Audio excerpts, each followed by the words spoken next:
Yes guys, welcome back to my channel. Guys, may i-upload lang ako. Parang naantig talaga ang puso ko dito sa kwento ng buhay ni Dr. Vicky Bello. Dahil nga, mayroon tayong talagang mapupulutan ng aral dahil she is very known as a millionaire or billionaire, whatever we call her. Dahil nga famous na dermatologist doctor at talaga namang ang daming mga celebrity ang kanyang nagiging customer, clients niya. At may kwento talaga na nagpapaantig sa puso ko na sinasabi ni Dr. Vicky Bello tungkol sa sitwasyon nila. Mayaman sila, pero akala natin wala silang problema. Pero guys, grabe. Matindi pala talagang problema ang hinaharap ni Dr. Vicky Bello way back 2016. So, panoorin natin guys. Interview ito ni Mrs. Corina Sanchez Rojas 3 years ago. Mag-best friend ata itong dalawa. Kung hindi ako nagkakamali. Kaya para akong ganun pala talaga ang buhay, ano. Hindi sukatan ang yaman o gaano kakahirap. Basta ang tao, ang kakambal niya is problema. Ganun ang ano ko doon. So, let's watch. Oh, diba? No, yeah, because during COVID, there was no work. So I used this as my studio because I got into TikTok, podcast, ano pong ginawa ko, YouTube. So this is the house where you really used to live for how many years? We lived here for 17 years. Wow! No, 16 pala. 16 years. So syempre magsasawa ka na nga naman. It's not that, but it became so public kasi I wasn't so... And this is really the house I was alone. When Crystal left and Cork left, I was alone. So I feel this house is mine. Hayden and Scarlett, parang walang space si Hayden.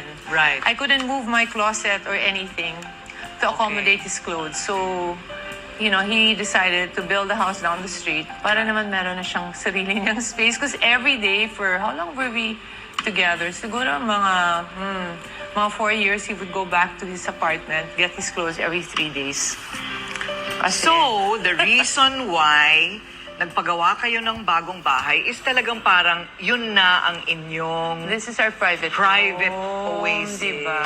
Today is one of my favorite episodes because we are going to raid a closet. Not mine, but my husband's closet. Say hi, Dan. I convinced him finally. Do you believe na the more closet space you give your man, the more you love him? No naman, because I didn't give Hayden closet space, but I love him now. Okay. It's just that I need to know, like now I'm so lost. I always say, I don't have clothes. Kasi when it's scattered, your shoes are scattered, I don't know what to do. Agad. So I'm still trying to figure out a way. Ikaw, marami ka bang closet space sa bahay Wala, mo? forever naka-Tupperware ang mga gamit ko. Okay, so this is now your studio. And when I look at everything, at kapag narinig ko na yung kwento mo, mula nung pagkabata mo, parang medyo na-shock ako na meron palang hugot ang buhay ni Vicky Bello. Of course, we've talked about this, but di ba iba yung perspective pagka 10 years later, a Scarlett and a Hayden later, a house later. From your childhood, bakit Spanish ang salita mo nung bata ka? Yung parents ko, they wanted me talaga to learn Spanish. Gusto nila na marunong ako Espanyol. So they made an agreement na from the age, since I was born, I only speak Spanish. 0. Wow. English, 0. Well, the Tagalog was from my helpers. Bisaya man. Okay. I'm from Cebu. I was born in Cebu. And my dad's from Capiz, right? So Marin. So it was only Ilonggo and Cebuano that I would hear. Okay. So when I went to Assumption for kindergarten, I couldn't speak English. So they had a very hard time with me. So hanggang ngayon? So bigla na lang, Oh. from all Spanish to all English. So I forgot all my Spanish, but Okay. I can remember, you know, talagang if you teach your children, I heard you're teaching them French. I'm trying to teach them French kasi puro Ilonggo, I feel marginalized. Okay. Yes, because everybody in our home, from the gardener to the lola, lahat Negrense. Pepe, puro Ilonggo na sila, kailangan But ko you ng speak Ilonggo translator. na. A little. Oo, jutay man. Kamay lang, jutay. Ay, Oo. what? Uncle. Kati. So, tinuturoan ko sila mag-Pranses, Vicky, pero yung Pranses nila, Ilonggo. Ilonggo accent pa rin. Yung kanilang jitim. Jitim, gid. Oo, urbois. They're the cutest. I love watching them. Good vibes lang talaga. Well, Vicky is very open about the adoption thing, right? Yes, I So, am. from your perspective now, how would you relay that story? Kwento is, I was born a Cancho. I was the fifth child in a family. There were 3 girls, 1 boy, and then me. And my Bello mom is a sister of my Cancho mom. And they couldn't have kids. They were married for 9 years with no children. My Cancho mom got pregnant every 10 months, 11 months. So I always have Irish twins. Like my older brother and I, for 1 month, are the same age. And my younger brother, si Billy, pareho rin kaming age. So I think my Bello mom told my Cancho mom, can you just give us a baby, please? Kasi moda yata dati yun na pag babae, bibigay namin sa'yo. Pero pag lalaki, ikikip namin. O sa anong tinuro sa akin nun? Feeling ko, pag babae ka, hindi ka ganun Ka-importante. precious, di ba? Importante. Oo. Of course, so I have it in my head to really always be very competitive with boys. I think part of it is trying to show off that, hey, girls are as good as boys, and we know that, right? Correct, correct, So, correct. that's my one thing. Right. Number 2, I think also, I felt very blessed to be adopted. Kasi yung kwento ng parents ko na Bello, they prayed so hard. Like, we prayed so hard to have our children I prayed very hard. Na we really wanted you, ganyan. So, very okay. Kaya na nung pumasok na ako sa school, medyo binubuli ako ng ibang kids kasi my sister studied in the same school. So the whole school knew I was adopted. And alam mo, sa likod ng bigla na may sasabi, ampon lang yan. Oo, hindi talaga Bello yan, binigay lang yan. Pero teka muna, Vicky, so ibig mong sabihin sabihin na dating pinamigay ka. Pero napunta ka naman sa maganda, hindi ba? Yes, So you definitely. mean they were open to you that you were adopted? Yeah, they told me from the very beginning. But in a storytelling way, I think yung tatay ko dapat sumulat ng libro on how to tell your child na adopted siya. Kasi he would always make it feel like it was so special. Diba? And I remember my mom telling me, alam mo, the only difference between giving birth to your child and an adopted child is one goes in your stomach, the other one goes in your heart.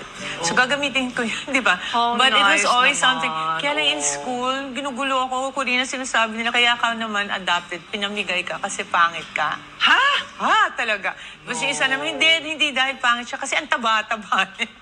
So you've known me, we've known each other for what? Such Yeah, a they long called you time. Miss Porky something. Yeah, Porky Pig. But in a way, pumasok ako sa isang occupation na papagandahin ko yung mga tao at papaseksihan ko yung mga tao para hindi na sila ma-bully Yes. or made to feel less than. So yun ang akin. Kaya may hugot ang ano ko. Hindi siya, some people think, ang dami mong kinikita. Yaman-yaman ni Dr. Bello. Parang feeling nila pera yung Pero if you have a higher purpose, and my purpose was that everybody should be loved. Kasi pala, pag pangit ka, nalaman ko, pinamimigay ka lang. So, Yun ang naging mind. So, ang feeling Pero ko, hindi na papagandahin totoo, ko lahat. Oo, mindset mo yun. Yes. And then, nung teenager ako, ang dami kong tigyawat. Ano mo yung sinasabi nilang, may mukha kang, tigyawat na tinubuan ng mukha. Medyo ganun ang face ko. And ang dami kong pinuntang na derma na wala talaga magawa for me.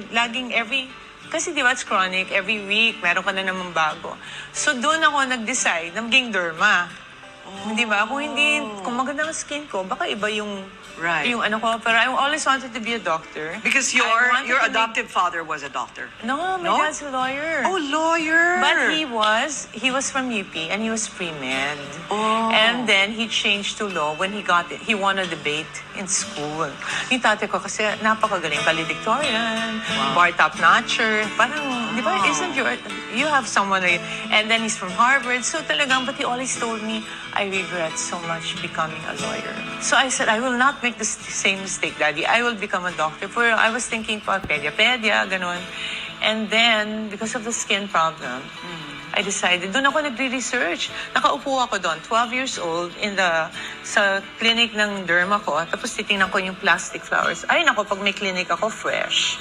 Ay, mga punit-punit na magazine. Ako, pag ako ay may clinic na, bagong magazines. Oo, Alam mo yon. oo. And then by appointment, kasi inis na inis ako that I had to wait for 2 hours, 3 hours every time I would go. So it was such a waste of time. You know, we don't want to waste time, di ba? Our Exactly. time is precious. You can't buy more of it. So sabi ko, at least in the clinic, I will try na by appointment para there's no unnecessary waiting. We kind of jump to how she is today. I mean, the perfection that her life is today, but there's so much more. Let's talk about love. Love. Pag-ibig. Sa mata ni Dr. Vicky Bello. Right? You love this topic, come on. You love it. This topic, come on. When did love start for you? I mean, look, kung ang tingin mo sa sarili mo nung bata ka ay hindi ka maganda, so paano yun during adolescence, nung teenager ka, syempre? In fairness, ang haba ng hair ko, marami naman nagko-court. No, pero I told personally, you. hindi mo na-feel sa loob. Pero pala, yung mga, I was saying in UP, I was always so conscious of being fat. Have you ever been fat? Always? No, hello, you're so thin. Yes, Anyway, when thin you're kami. fat, you're so obsessed with being fat. And in my mind, I was fat, but pala I wasn't fat. Because I was 100 pounds when I was 7 years old, right? And so my dad stopped me from eating rice. Hindi na po ako nagra-rice, hindi ako nagsa-soft drinks. So I don't eat rice since I was 7. Tapos, naging 108 ako. In my mind, fat pa. Kasi in your mind, fat ka. Pero pala, in reality, sexy pala ako. Hindi ko alam. Anyway, at saka dami kong tigyawat. I was very aware. My hair is so sanay to be like this because I'm always hiding. Pero the guys at that time, parang they didn't naman care. At saka yung panahon namin, I don't know about you, Corina, but in my time, for every girl, mga 5 boys ang ratio. What? Oh, there's always like so many guys. Kulang ang girls. Okay. So, ang dami mong suitor. So, meron naman ako. Kasi charming ako. Ganyan, nadadaan. Pero, ang hindi ko alam, I was studying kasi in UP. Tapos, I used to go to Broadcast City because may secret ako. I was an Aldeguer dancer. No! So, ngayon, Totoo? that's super, nobody knew. Kasi at that time, I was dancing for the Vilma Santos show. So I was Teka muna, dancing. sandali Nasa background lang. ako, background. Sandali lang. Oo. Hindi natin alam ito. Oo, talaga, secret life ko. Naging background dancer ni Vilma Yung mga Santos, gumaganon, si Vicky kung may Bello. kumakanta-kanta, pero secret life ko yun. My parents didn't know. No! Nobody knew. Kasi di ba, if you tell people, they say you're so Vicky, baduy. What are you doing paano ka dancing? lalabas sa TV background dancer kasi- ka hindi ka makikita ng nanay at tatay Dahil mo? ako, walang ka-makeup normally. Hindi ako nag-makeup until I got married. Kasi for my career. But before not. And when you dance for TV, false lashes so big, hair this big, I really didn't look like myself. But this is a cute story about Atom. So, si Atom, kapatid yan ni Ronnie Henares, na boyfriend ni Vilma Santos noon. Pero hindi pa sila mag-boyfriend. Anyway, kina-court pa ni Ronnie. Eh si Atom yung manager. So ngayon, I was dancing for Vilma. Bigla na lang one day, I see Ronnie and Atom come in. Eh hindi nila alam ni Atom, hindi pa kami mag-boyfriend. Nag-ano lang, we're just dating. Pumasok siya, nandiyan yung guy na dinidate ko. Sabi niya, anong gagawin ko? Sabi niya, magtago ka muna. Sabi ko, okay, tatago ako. So pumunta ako doon sa dressing room, dinaanan ko si Atom. Narinig ko, she's cute, ha? So type na niya ako kahit nakaganon ako. Pero hindi niya, umupo na lang ako doon hanggang time for me to dance. Dumating si Ronnie, knock, knock, knock, I need the toilet. So sabi ko, paano na lang to? Makikita, so cover my hair, cover my face. Nag-open ako ng door, dumaan ako. Pagdaan ko, she's really cute, sabi ni Atom. Yung sumasayaw kami ni Jojo, yung may step palagi ang Aldeguer kasi naggumaganon. Tapos gaganon yung hair mo, biglang ganyan. Tapos sabi niya, so nanonood siya the whole time, pinapantin. Nung gumanon ako, sabi niya, gumanon siya, nakilala ako. So after, he's the only one who knew I was dancing in Aldeguer. I didn't know. Okay. I said, please don't tell my mom. Please don't tell anybody. So nobody ever knew. Yun. What a story. What a Pero he finds revelation. me very cute, si Atom. Gusto niya kasi yung not normal. Correct. So may pagka-abnos. Ni Atom. Ni Atom Henares. Yes, actually We were married for 11 years. Wow. And we were dating for 4, so 15 years. But Well, now, yes. yeah, Hayden and I are 17, so Wow. Atom and Hayden, best friends. kinda, yeah. Because Atom always, Hayden's very techy, so he needs help all the time with his computer stuff. Atom naman, and then Hayden naman loves paintings. It's his new passion. And cars. So yeah, they're always talking. So it's cute. Nakilala ko si Vicky. Nagsisimula pala, I don't know, nagsisimula pala ang belo yata nun or something. You're celebrating your 30 what? 32nd anniversary. 32nd. Part of my career, about 32 years ago. Really? Also? Right. So, Girl, I remember you. Ibubuko ko na to. Weather Girl. oo. Weather Girl sa show ni Merce Hanares. Oh, That's our background. Because Merce was a close friend, of course. We're sisters-in-law. Right. And then I would watch her. And you were the Weather Girl. You're so pretty. Ay, And so, sabi ko, this girl should go places kasi hindi bagay pang weather lang. And you did. Paano ba kayo nagkakilala ni Hayden? We met in a beauty contest. We were both judges in UST for Mr. and Miss UST. And then when he passed by, of course, I'm the older one. So I was head chairman of the board. Dumaan siya, sabi ko sa best friend ko, kasi dala ko si Diane, cute ah. Sabi ko, ano kaya to? Akala ko naman may specialty na. Hindi pala. Intern lang, president daw siya ng Intern Association ng Makati Medical. So sabi ko, ay, para kay Crystal. So doon nag-umpisa, may chismis kasi that he was dating Crystal. He wasn't dating Crystal first. The mother of Crystal just wanted him to date Crystal para I'll have a doctor son-in-law. Kasi wala akong child na doctor. Okay. Tapos, si Crystal naman may boyfriend na napaka-faithful ni Crystal. Sabi niya, Mommy, he's cute, but I have a boyfriend. O, di ba? Parang nanay niya, napaka-faithful. So, so sabi ko, okay. So, he would come to the clinic, visit me kasi gusto raw niya maging cosmetic surgeon. So, he would come to observe. But then he'll bring me CD, chocolate. Ako naman parang, ano to? But it was really one of those things. We were just friends for a long, long time. And then voila, something happened. So, Oo nga, di ba? Parang, well, again, you know this, alam naman ng lahat, the age gap. At that time, Was so big. Was so big. Saan ang unan yung date? Ay, Paano yun. kanya tinanong? Hindi ka ba na-shock? ganito ang nangyari. Actually, crush ko siya talaga. Pero siya with me, but I didn't understand. So he'd come to the office every day, bring me a novel. Lagi yung may dalang chocolate na maliit na bar or flower na isa. Yung ganong type. So hindi ko alam if he was just being thoughtful, which I thought he was. Anyway, so I was thinking, he never occurred to me na may romance kasi ang laki ng gap. One time we went to Tsukiji and we ate lunch. And I was sitting here, normally we sit across each other. Then this time he sat beside me. So nakaupo siya doon. Then bigla na lang, may mga actions sa ilalim ng table. Yung parang ginagano ng pa ako.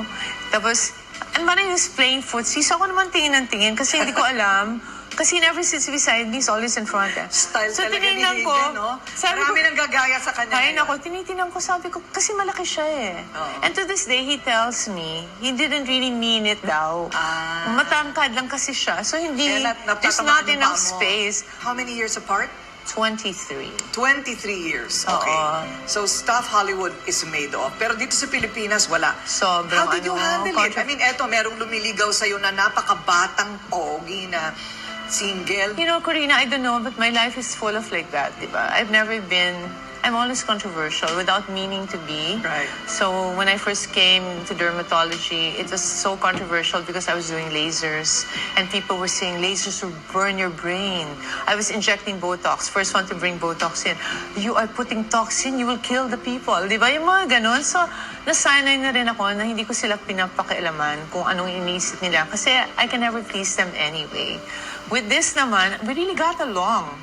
Because I've always wanted to be with a doctor. It's nice to talk about medical stuff, and nobody else can talk about it with me except another doctor. Plus, he was guapo. Ang sarap na when I see him, kilig pa rin ako. To this day, 17 years later, when I see him, parang, ang guwapo-guwapo naman ito. So but I never thought it would be serious. Pero at one point, feeling nyo ba kailangan yung magtago o isikreto? We were really hiding, and we were so happy for about a year and a half. Walang may alam. So we'd go out naman, but I wasn't really announcing. And then Mario Dumao saw us at an event. And nilagay ko sa TV Patrol mo. Ah, okay. Dr. Vicky Bello is dating a doctor na young, ganyan-ganyan. Ah, si Mario talaga. Mario talaga. Mario talaga. So nung na-announce na, hindi tinuloy na namin kasi na-announce na. Pero actually, it was the worst thing. I mean, doon nawala si Hayden. He changed. He really changed. Bakit you said no the first time he asked you to marry him? No, I never said no. He was planning to propose to me in Morocco. And what he told me, he told you, and he told Georgie, and I don't know, Pepito Albert yata to make me address kasi surprise. Okay. Well, of course, sinurprise ko siya. Kasi hindi ko alam na may ganon. So one day, I tell him, I had to give a talk in Texas on December 8. And the thing was supposed to be December 5 to 10. Sabi niya, huh? I said, yeah, I have to give a talk to the nurses in Texas December 8. Why? I said, if you don't have to go, I'm just telling you, you don't have to go if you don't want to. No, I'll go. When we got there pala, propose siya sa Texas. So, nag-give ako ng talk, and then after that, we went to the aquarium because he wanted to see a Bengal tiger. Ako naman, how can you see a Bengal tiger in the aquarium? But there were pala talaga Bengal tigers in the aquarium. Anyway, after the Bengal tiger, we sat down, bigla na lang, splash in the water sa scuba, sa malaking tank ng aquarium. And then there were girls, sabi niya, ang sexy ng girls. O, di pikon naman ako. Parang sexy na naman. Pagtingin ko nakahawak ng sign. Vicky, will you marry me? I love you. Will you marry me, Hayden? Yung girls were holding the scuba diving tank. And then when I looked at him, wala na siya dito, nandito na siya. Eh, of course, ang dami namin pinagdaanan. I didn't trust him. Parang what kind of marriage? Number one, ang laki ng gap. Number two, he's so attracted to so many people. Alam niyo, when I go to the banyo for 5 minutes, pagbalik ko, may young girls, may older girls, may same age girl. Ang dami talaga diba? And then mahina pa siya sa temptation. So sabi ko, if I ever marry this guy. But it was so public and there were so many people. So he said, will you marry me? Ganyan. And I said, yes, I guess. But I said, I really just postponed it for a long time. And when it finally happened, oh my, talagang wala na yatang kakabog sa wedding na yon. I mean, who gets married in that place? Palais Garnier. I know. No, I really have to give it all to Hayden because he planned everything. I think Hayden, the thing about him that I love is everything is special. He will never do ordinary. Diba? So even his proposal, the wedding, we wanted to get married in Paris kasi yun talaga ang favorite city namin. Pero hanap ng hotel, parang ang papangit, mas maganda mga hotel dito. And maliliit. Dinaanan namin yung Palais Garnier. And then I said, what's that? Can we get married there? And he said, I think that's the Opera House. So we engaged Javi. But it's a government building. And you know, the French, they don't care to make money or anything. So nobody wanted to give us permission. Pero hindi talaga tinigilan ni Hayden. It is I've ever seen. So Vicky, sa lahat ng pinagdaanan mo mula pagkabata hanggang dyan at that point in the Opera House, extraordinary people do not lead ordinary lives. Yan lang ang masasabi ko. So let's next talk about something extraordinary that happens to a lot but not to all. You had cancer. Ordinary people do not lead ordinary lives. Yan lang ang masasabi ko. So let's talk about something extraordinary that happens to a lot but not to all. You had cancer. Yes. You had it. Yes. And I can't imagine having it all and then suddenly being given that news. Actually, it happened. Well, for everybody, this is the first time I'm going to discuss it. And only because I trust you. And I think it's over. But, you know, I had cancer in 2016. And I was diagnosed with 3rd stage cancer of the breast. And I went to Europe and the States for treatment. So I kind of disappeared for about 1.5 to 2 years. In my daughter's wedding, Crystal, I was bald, completely bald. I was diagnosed, I think, January of the year. And then I went to Europe and I was told by them there that I was going to die. Don't bother to have chemo, don't bother, just fix your affairs, you're dead in 2 years. I went to New York Presbyterian, and they wouldn't give me anything. Then, you know, I said, so what are my chances? And they were very quiet. We'll try our best. That's when I knew how much Atom still loved me. He went with us talaga. I think that's when he and Hayden got close because they were in every CT scan, PET scan, radiation thing. And then Crystal had her wedding on a certain date, so I had to have my chemo. My mom passed away. In the middle of having my chemo, I kept asking my mom, she was 89. I said, Mom, you have to stay with me because we're so close, like you are with your mom. I said, I need you talaga. Please don't leave me. But she was saying, I'm so tired na iya. I'm feeling sick. No, please stay with me. So on my second chemo, I was doing my chemo. In the middle of my chemo, they called me that my mom had collapsed and that she's in Makati Med. They couldn't revive her in 30 minutes. So I was there with the chemo and I said, hurry it up. Because I want to go to her and reach her and she's still warm. And then he said, if we hurry it up, you're dead because it's so toxic. And then I said, okay, then take it off, but then you'll have to do it all over again. I'm halfway, diba? Traumatic, but I think my mom passed away because Atom kept telling her, Vicky, she has to go to the States, but she won't leave because she wants to be near you. So after that, I went to the States and I did my radiation. It was so funny, pa. Actually, people don't know this, but I was being interviewed by CNN. And CNN, kasi when they interview you, they warn you like 5 months ahead of time. So I think they talked to me November, but the interview was in April, I think, or something. I totally forgot about them because, of course, there's so much more happening. Dapat first chemo pa, your hair's lagas na, but it didn't fall. So I said, baka naman I was injecting with mga vitamin D and things for my hair. So I thought, baka, because, maybe it's working. So when the interview happened, I had my chemo 2 days before. And, when you do chemo, you're green. You're basically green. You look so sick. I was feeling bloated and ugly. So while I was having my interview, hair was falling on the floor. And so I would look at my people and say, am I getting bald in front of CNN? Because while they're interviewing me, the hair was falling and it was plenty clumps. And then the helpers would come and make, bring it out with a walis, diba? And they said, no, you're okay pa. Anyway, I couldn't concentrate on the interview kasi, of course, ang hirap nun, di ba? So they asked me a question. They said, what are your plans for the future? If you have cancer kasi wala kang plans, you just want to get well, and you don't want to plan. I don't plan because I don't know if I'm going to be alive or not. And they told me pa I'm going to be dead. So, so I'm like, I couldn't answer. Corina, naman how I answer. Ang bilis, di ba? So I looked at them and they go, do you have plans for the future? I said, do you know Hayden and I have a baby? And Scarlett was 1. And they go, what? I didn't know what to say, di ba? Gusto ko yung attention mawala sa akin.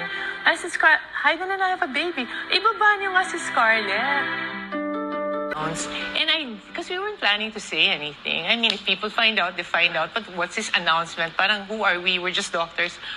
Then I had to call Hayden to apologize because I didn't clear it with him. To be told, sasabihin sa'yo na wala ka ng pag-asa, mamamatay ka na, tapos yung nanay mo, 89, namatay na rin, meron kang bagong baby, paano mo na-survive yun? Vicky, hindi namin naramdaman. Hindi kaming mga nakapaligid sa'yo, hindi namin naramdaman yung pinagdaanan mong napakahirap na yun. Yeah. Well, talaga, alam mo, kayo, I think, nakikita yung mga Instagram, kakala niyo yung mga life namin perfect, or mapakasaya, nagbabiyahe, nag-shopping, whatever, Corina. Everybody has their challenges. Wala talagang perfect buhay. So, huwag kayong ma-depress pag nakita nyo ganun, tapos yung life nyo, hindi pala, feeling nyo, hindi ganun kaganda. Lagi nyo hanapin yung ganda sa buhay nyo. Health is so Health important. is wealth. So now, that's really my thing. Health, like you and I. When you get older, na yun, di ba? Slow down a bit. I'm already older. You look so younger. Thanks to Bello. I'm blown away by what you went through. Wow. So, anong secret? That you still look this fabulous, you are well. So, paano? Ano ang prayers, of course, Prayers, you say. of course. Family, love, support, Yes. right? And the number one secret is Scarlett. Scarlett, they're all near you. Why don't you say hi? Can't beat that surprise. So because I hope you enjoyed Kenya with me, and if Kasi I really look at her, and I want to be with her. I don't want to leave her naman so young, di ba? So I kept praying, Lord, please give me time. So yun. Iyak na rin ako kasi ganun din yung mga anak ko, ang liliit pa. Kaya all I can think of is how to live to be 120 years old. Oh, kaya natin yan. Kaya natin yan. Sabi nga ng patients ko, ikaw talaga, nung bata ka, wala kang pakialam about all these aging things kasi hindi mo pa dinaanan. But now that you're older, I know this is a lot of anti-wrinkling, how to keep your hair black. Right. So, ganun, keep it thick, di ba? So, that kind of thing. Kawan mo si Scarlett kung minsan nape-pressure siya kasi 6 months pa lang, dinala ko na siya sa Maldives, Japan, Paris. Kasi in my mind, I want to be with her. When she does it, she's only 6 months, how can she? So, ngayon, super enjoy ako. Kasi 7 years old is a really good age. It's such a privilege and an honor to be trusted with that story, Vicky.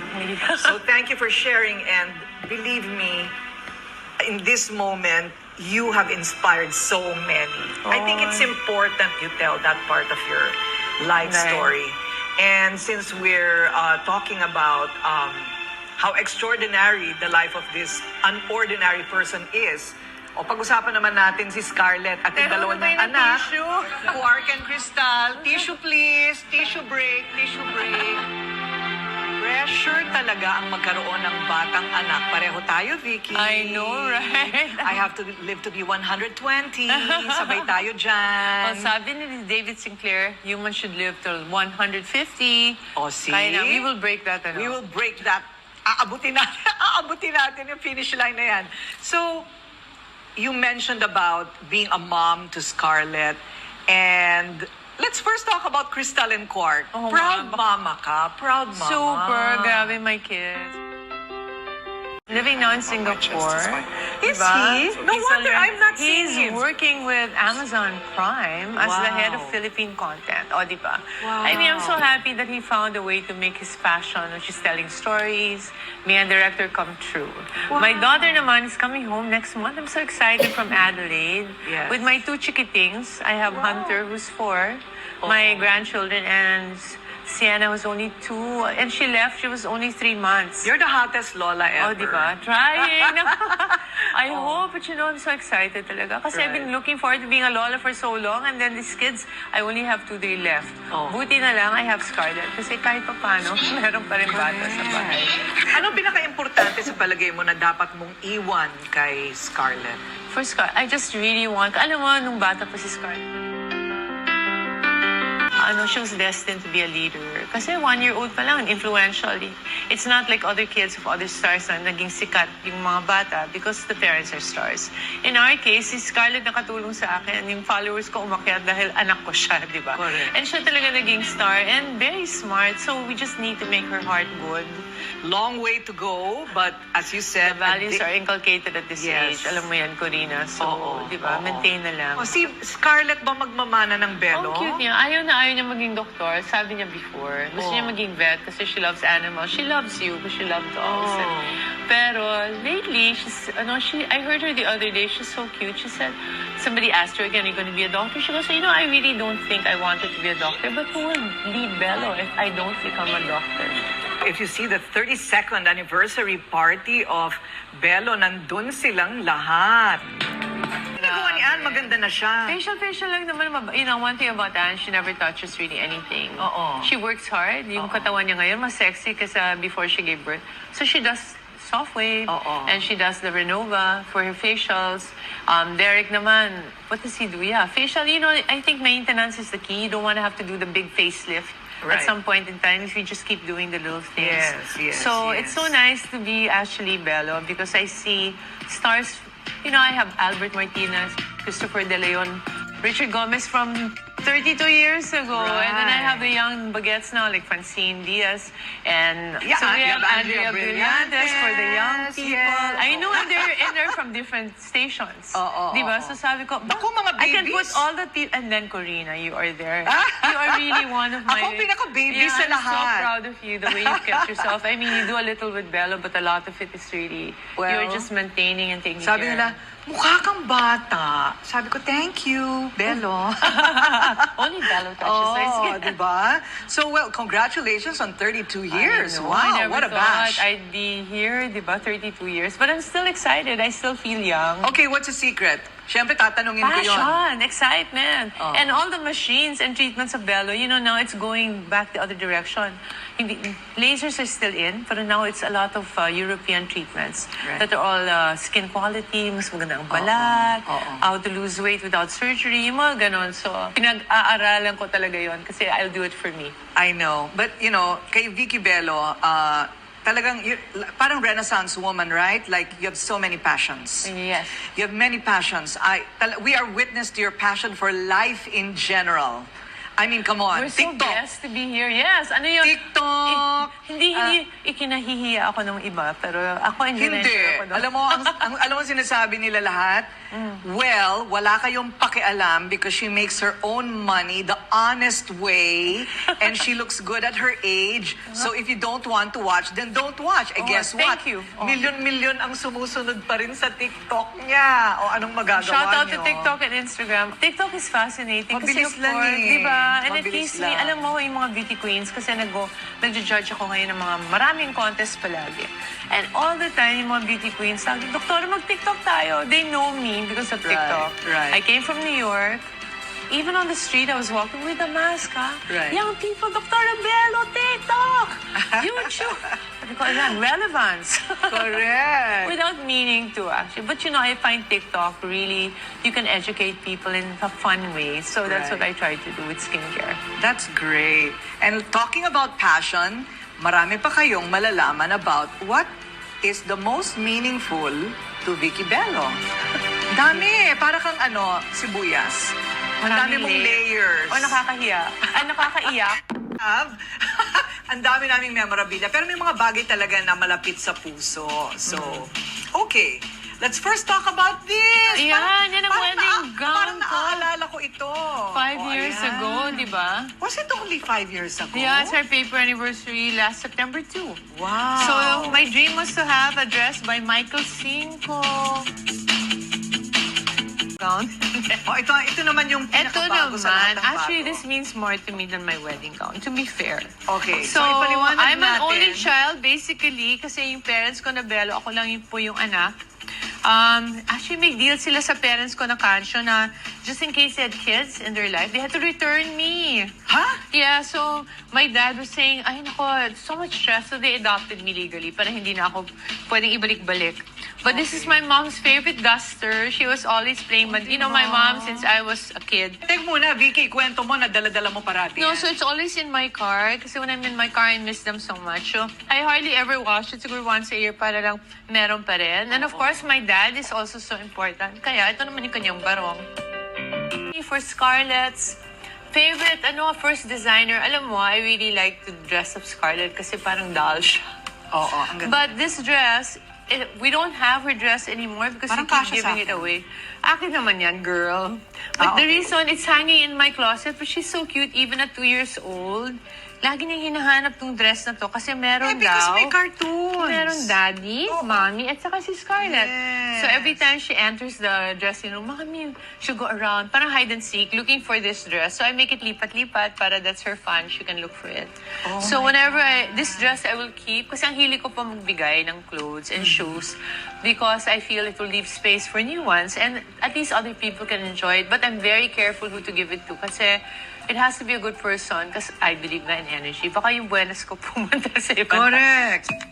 All about family. Relationship, family, Relationships, etc. family. Pero of course, there has to be something important in my room. And this is my newfound thing. Do you want to see it? Let's go over there. O ano? Okay, so ito ay mukhang pupunta ka sa ibang planeta. Yan. O, di ba? Light. Time travel pod. Yes. Parang pupunta ako sa ibang siglo. Pwede kang sumakay dito. O, ayan. But this one is full of LED lights. And the reason I got a bed, nako, it's too bright, is because, you don't, when you get older like me, it's not just your face that gets old.